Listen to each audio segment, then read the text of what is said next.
EASE has created a new SDG checklist to help editors and publishers monitor and report on their progress toward achieving the United Nations Sustainable Development Goals. Joe Wixon, member of EASE Council and our Environment and Sustainability Committee, presented an introduction and brief walkthrough of the checklist at the 18th EASE conference in Oslo. Hello everyone, I hope you can hear me okay. I think so. Yeah, lovely. All right. So as Eva was saying, both of our surveys really revealed that the reporting on SDG progress was a significant pain point, particularly focused on smaller organizations and individual journals. So we really wanted, both from the perspective of the SDG Publishers Compact Fellows that I'm part of, but also the E&S Committee, to do something to support yourselves in doing that and feeling able to achieve that. There's a lot of discussion and debate about what to measure, what to track. We've made this very practical and we hope you'll find it useful. So I'll just take you through it. So as I say, it has an array of practical potential actions that either an organization or an individual journal might take. We've grouped them under 4 high-level themes, each with sub-areas beneath, which you'll see as I walk you through it. It walks you through the themes as you fill it in, so you'll be really sort of guided through it as you go. And it allows you to enter and save your current status. So you could treat that as a baseline if you chose. You can then come back and complete it at different times. So you might want to do this annually so that you're tracking your progress. So it really starts to help you with that reporting burden. So that's something that we hope people will find really useful. You can export your completed checklist as a PDF or even go in and edit them if you need. And as we said, we really wanted to appreciate that where the challenge lay was a combination of individual journals, but also smaller organizations. So we do have a sheet that you can fill in as an organization for your organization as a whole, or it could be for a whole of your journal portfolio if they're all following the same pathway. But for an individual journal and then the editor of that journal, you'd be better off probably, we think, using the journal level sheet. So let's go and take a look at the organizational level first. So in here, as I say, it's got those practical potential actions and they're organized into these 4 areas. So the first one is strategy. So it's that initial getting involved, getting aligned, thinking about how you're going to take action. Then it moves into an environmental section, which we've broken down for different aspects of that. EDI, again, with its separate aspects. And then finally, that other facet of being a publisher and how you can contribute rather than being a responsible organization, which the first 3 largely cover, is what you can do through your own content. And so that's where we're getting at with that communicating knowledge piece on the end.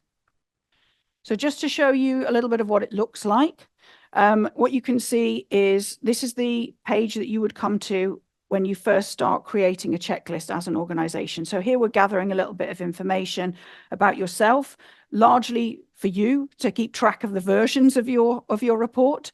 I should say that while we will be storing it and we will use it to learn, we're never going to be saying publisher A or journal Y said this. We would only ever use the data in an aggregated and anonymized sense, just to give a better picture across our industry or our area.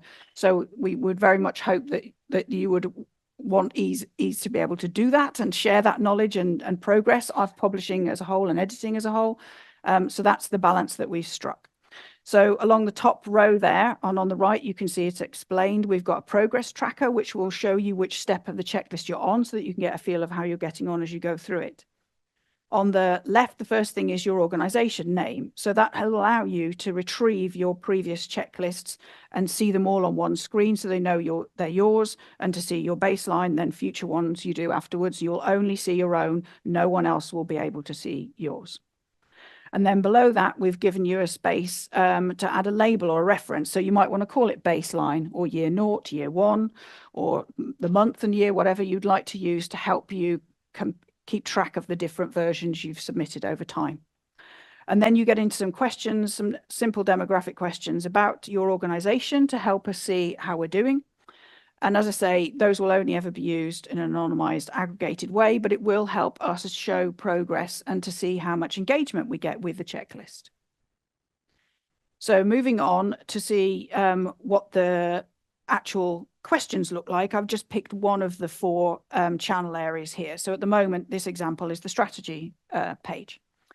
But they all have a similar look. So you can see the questions arranged on the screen and they're grouped by theme. So again, you've got that progress tracker bar at the top, so you can always see where you are. For each question, the first piece is status for you to indicate where you've got to with it. So a yes would be if it's a one-off action and it's completed, or if it's an ongoing thing that you are doing on an ongoing basis, that would merit a yes. If you're working your way through how to do it, you're putting those early steps in, we'd recommend using in progress. If you've not started it, it would get a no until such time as you get to it. If for any reason it's simply not applicable to you, say, for example, we're in the environmental bit and it's a question about the catering service, but your publisher doesn't have a catering offering in the building, then you would pick not applicable. And in that way, then you're never struggling to complete a section based on inability to do it. It's really tracking what's possible for you and allowing for the different nature of the different organizations you might be at. And then there's a space if you'd like to indicate who was responsible for doing this role. It could be the job title, it could be the person, whichever you'd like to do. And then on the right, there's a notes area. So you might want to fill in a little bit more about it. Say if you've put in progress, you might want to give a bit more detail so that in a year's time, you can remember where you'd got to when you filled this in. And then on one of the questions further down, where we ask about the focus sustainable development goals, maybe for those of you who don't know, when you sign the SDG Publishers Compact, they recommend that you select 3 focus goals. So we're very interested to see if an organization has done that, which 3 they are, or if you've picked some anyway without being a signatory, just so we can get a feel of where the focus is within our publishing cohort. So that's the organizational level. So moving on, were you to be filling this in as an individual journal, there's a separate space for this, which we've acknowledged the fact that you are going to be in quite a different position likely to a significantly sized publisher. So again, it's these same practical actions organized into the 4 channels, but rearranged to suit the circumstances of an individual journal. So you can see again, we walk through the initial strategy, that sort of early stages of getting set up, into the detail of the environmental and EDI spaces, and finally thinking about that part of our mission really to share science and drive progress on those of the world's biggest challenges. So looking at the actual pages that you would fill in for the journal level, it's a very similar structure. You'll see again, it's got that progress tracker at the top, which you'll recognize. You've got space to fill in your journal name. So again, you're building up that information about your journal first before going into answering the questions.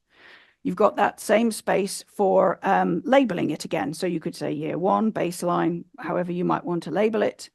And then finally, you've got the questions where these fields, again, will help ease to learn about the journals that are filling it in and enable us to say how many entities are using the checklist, how many times they've reported, and build up information and evidence of the publishing industry contributing to the goals. Then once you get into those pages that are about the detailed actions, it's a similar structure to the organizational one. So again, that status box, you've got the yes, the in progress, no, and not applicable.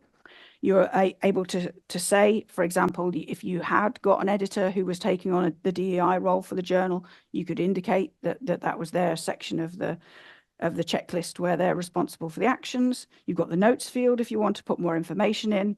And also we'd recommend if you have set up a statement or a policy in any of these areas, we'd love you to put the link in so that we can start to see and learn what journals are doing.